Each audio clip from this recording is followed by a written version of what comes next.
अस्सलाम वालेकुम।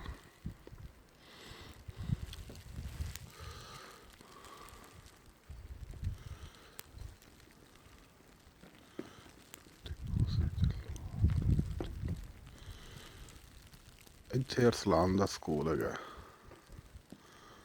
ਡਿਪੋਜ਼ੀ ਦਿਲ ਦੇਵਾਲ, ਕੁਛ ਇਹੋ ਜਿਹਾ ਨਾਂ ਹੈ, ਮੈਨੂੰ ਸਹੀ ਤਰ੍ਹਾਂ ਆਉਂਦਾ ਨਹੀਂ।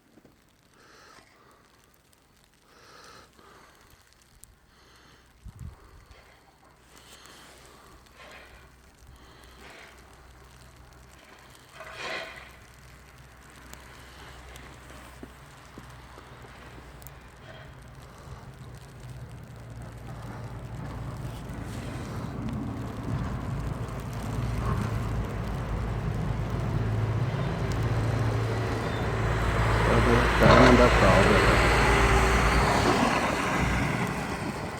ਗੱਡੀ ਵਾਹਵਾ ਦੇਰ ਦੀ ਘੁੰਮ ਰਹੀ ਹੈ, ਇੱਥੇ ਹੀ ਕੰਮ ਹੈ।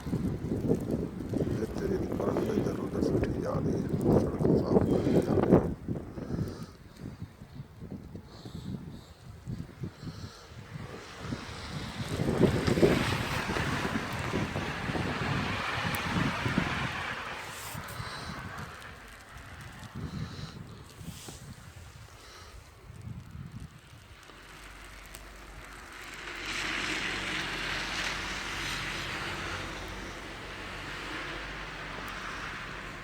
ओके, अल्लाह हाफिज़।